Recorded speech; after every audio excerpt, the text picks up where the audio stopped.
Go. Stan saw that the tiniest goldfish fall was hardly moving, was coming to a halt. "But they're dying," he said. The man glanced at the fish, then shrugged again. "They die? I'll get some more," he said. "It's easy." "But I could save them." "How much you got?" asked the man. £1.66, said Stan. The man pointed to the sign. £2 a go. "But what good is if it's dead?" begged Stan. He held out his £1.66. "Please, mister, please." The man sniffed. He looked at the money on Stan's palm. "Okay," he sighed. "Call me a softie, but you've got to take the dying one, and no cheating." He took the money, gave Stan a long stick with dangling string and a hook on the end. Stan reached towards the cruising ducks, but he was shaking and trembling. He couldn't stop looking at the dying fish and its tiny bag of water. The man clicked his tongue. "Kids these days," he muttered. "Don't nobody even teach you to hook properly?" And he slipped Stan's hook onto a duck, and Stan lifted it from the water. He grabbed the bag with dying fish it, but he couldn't leave the others. "They'll all die," he said. "If nobody wins them, they'll—" The man held out his palm. "But I've got nothing left." The man contemplated Stan. "You could work for 'em, suppose," he said. "Work?" said Stan. "Aye," said the man. He nodded to himself. "That's a good idea, it is. Yeah. Know what work is?" "I do know," said Stan. That'll make a change." The man stroked his chin. "You could, for instance, scrub them ducks." He spat on the ground. "Just look at the state of them. They're filthy." "Okay," said Stan. Quickly, he rolled up his sleeves. "What do I do?" The man pointed to the plastic bucket. "You get that scrubber, you get that soap, and you scrub. Steady easy." Stan got straight to it. He scrubbed the ducks frantically. He kept glancing up at the fish. They turned slowly and more slowly in their little plastic bags. "That's very good, that," said the man. "Me daughter's supposed to do it, but she thinks it's beneath her. That's her back there. Look, the big lazy lump." Stan stole a quick glance. The pale girl peeped through her peephole. She's called Natasha," said the man. He looked at her and shook his head, then pointed at Stan, who worked faster and faster till all the ducks were shining bright. Natasha turned up her nose and looked away. The man began to pick up the ducks and inspect them. "Can I have the fish now?" pleaded Stan. The man held up a small yellow duck. "A little dab of muck left here." Stan grubbed it, scrubbed it, polished it again. "Now?" said Stan. The man pondered. He slowly lifted an orange duck to his eyes. Stan couldn't bear it. By now all the fish were floundering, were drifting, they weren't swimming. They were dropping slowly downwards in their little plastic bags. "I'll have them now," he said. "They're mine." And he stretched up and took all 12 of them down, hanging the bags from his outstretched fingers. "Okay?" he demanded. "What's your name?" said the man. But Stan was already running towards the river. He ran out of the fair and across the rubble and past the derelict sheds and warehouses and slithered through an ancient iron fence and flung himself down onto the edge of the riverbank, where there was just a short drop to the water, and he lowered the plastic bags one by one and allowed the river water to fill them up. Then he held them up to the sky. The water in the bags was murkier now. Little bits and fragments swirled in it, and greasy slicks floated at the top. But in each one of them, at the centre of the murk, there was a flicker and a flash of living gold. Stan sighed with relief and delight. Then he noticed the man from the stall standing close behind him. "You're a softie, aren't you? But I can see you're a good worker. What's your name?" "Stan," said Stan. "I'm Dostoevsky." "Well, I'm going to have to practice that name," said the man. He stretched out his hand. Stan didn't take it. Dostoevsky shrugged. "I ain't so bad as I seem," he said. "How'd you fancy a job on the hooker duck stall?" "No, thank you," said Stan. "I'll pay you well. It's steady work. Whatever problems come into the world, there'll always be a need for a hook-a-duck stall." But Stan said no again and headed homeward. with his 13 goldfish dangling from his fingers. Chapter 5.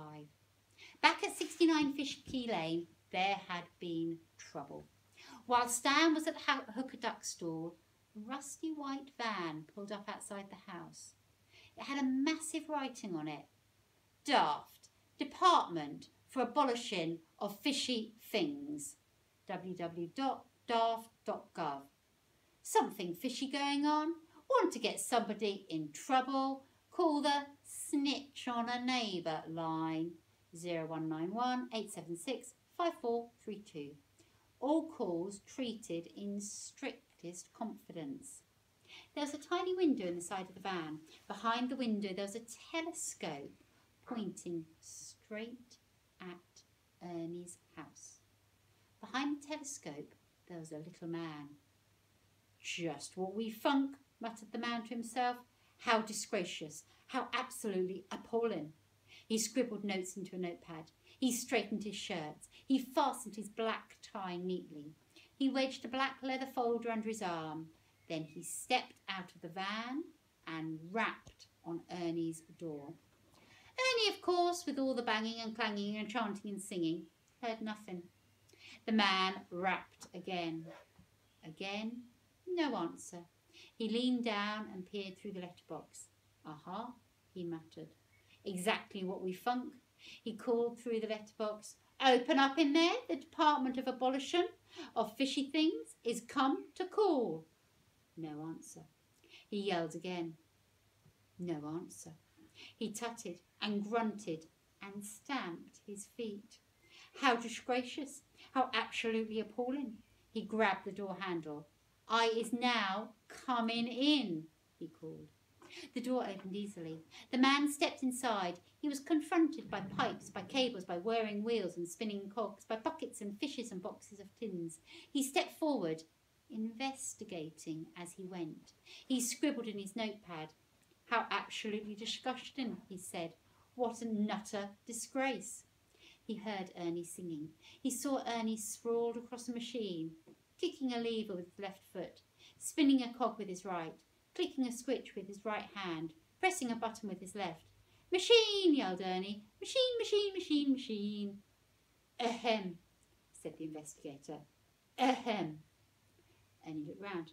Who the heck are you? He said. The investigator clicked his heels. I is, he said, a daft investigator. A what? Said Ernie. Investigator, said the investigator.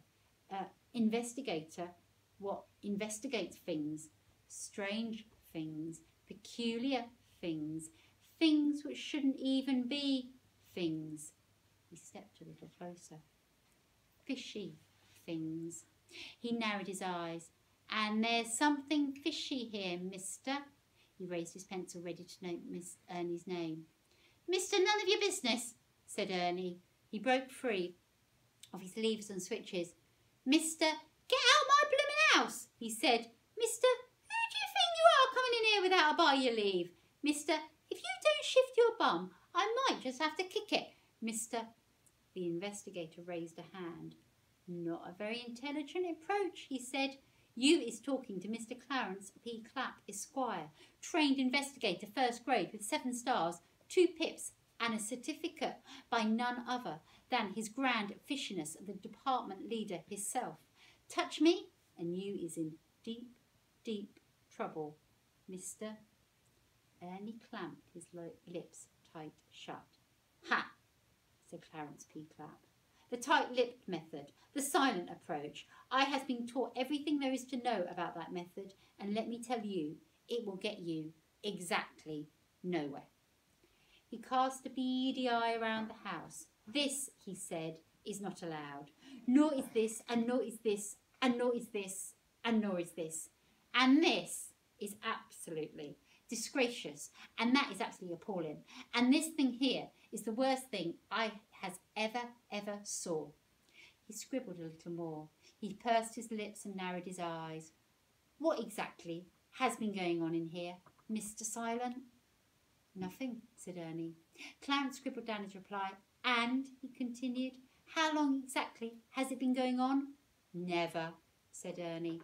Ha!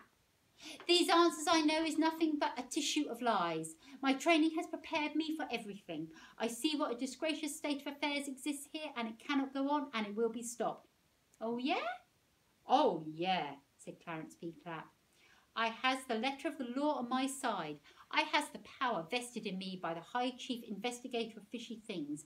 I will write my report, and a notice will be served, and all this will come to a nutter and absolute stop. I leave you my card. Then he shoved a business card into Ernie's hand. Then he turned and headed back towards the front door. He paused for a moment. If I was you, Mr. Silent, he said softly, I would set to work right now, this very minute, and get this house back to normal, or the department will be coming down on you like a ton of bricks. Farewell, or should I say, vasta la hista. And out he went, slamming the door behind him. And I'm going to stop there because the next chapter is chapter 6.